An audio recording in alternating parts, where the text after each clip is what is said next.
Hi, I'm Christy. Today I want to talk about a new opportunity takes us by surprise. It's been almost 3 months since I last updated you on finishing out these transitions for AJ.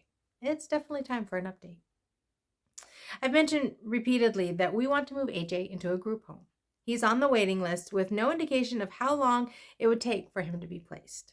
Now, as I've mentioned before, he's wanted to live in my own house for numerous years now. I actually had a friend tell me that she remembers him telling her he wanted to buy his own house when he was 7. I also remember another friend telling me that AJ told her he couldn't wait to buy his own house and live on his own. She's like, and this isn't living in an apartment with friends. No, this is buying his own house and living by himself, she told me. Yeah, he was like 16 then. About 6 weeks ago, I got an email from one of AJ's caseworkers saying that I needed to reach out to a provider about a possible home visit, as they had an opening for AJ to possibly move into their group home. She had just put out an all call to all the housing providers asking if they had any openings for AJ. We didn't expect to hear back so quickly.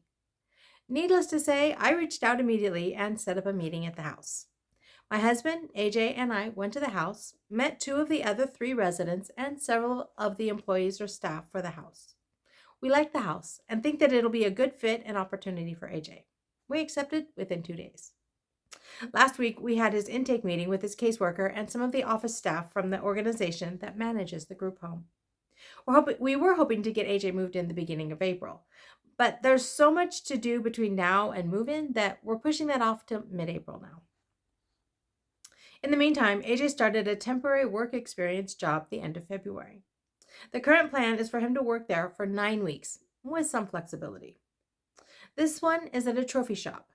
So far, he's helped both assemble and disassemble trophies, and he's colored in parts that weren't fully colored in properly, or at least that's the way he explained it to me. He enjoys work and is always happy to go to work each day. I appreciate that it's a set schedule. AJ appreciates that when I arrive before he gets off, so he doesn't have to text me and then wait for me to arrive. With the move into the group home on the horizon, we've shifted gears in looking for a permanent placement for him. We have a meeting at the beginning of April to meet with a job developer to help us find something permanent near his new house. Hopefully, things will fall into place quickly and he'll settle into a new house and a new work position quickly. Now that we've had the intake meeting, we have a long list of things that we need to accomplish, and they all seem to need to be done in the next day or two. Okay, fortunately, it's not quite that extreme, but there is a lot to do. And I'm trying to keep everything prioritized so that the multi-step items are finished quickly so the ball can start rolling with them. Then I'll start working on the other items. I'm definitely going to be busy for the next few weeks.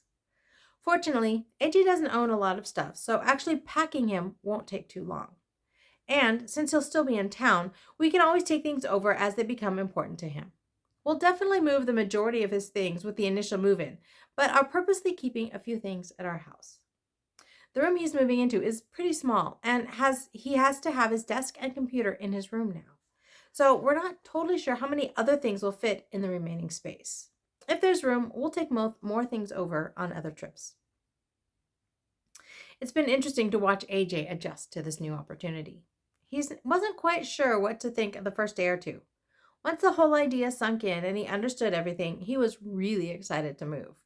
I asked him if he was excited about moving. His response, "Yeah, finally," said with full teenage attitude. He was disappointed at first, though, that he wasn't moving into his own house by himself. We pointed out that Sean moved into a house with roommates, so he now understands that this is the first step. He currently calls the group home the rental and has already asked me when he will move out of the rental into his own house if I'll help him purchase it. That's my boy, always looking for the next adventure. My husband and I are also beginning to grasp the idea that we're empty nesters, or at least sometimes empty nested. It's possible that AJ will come to our house, which we're trying to call the group home his home, so our house is no longer home. So it's possible that he'll come to our house for weekends, as most of the others in this group home go home for weekends. We're not exactly sure how that will work, but we're open. We'll see how things work out. So that's the most recent update for finalizing all of these transitions for AJ. I think we only need to set up a special needs trust once he's moved into this group home. I need to double check that, but we're definitely close. And I have to admit, it feels good to be winding up all of this transition work. It's hard to believe he's been an adult for 5 years already. I'm still not sure how that's possible, but it's all good. And I'm excited to see AJ continue to grow, develop, and thrive, now independently from me. So, my question for you this week is this: has your loved one moved into a place away from you? Are they thriving in their adult life? I'd love to hear about your experience. You can leave me a comment below, or you can leave me a comment over on the blog.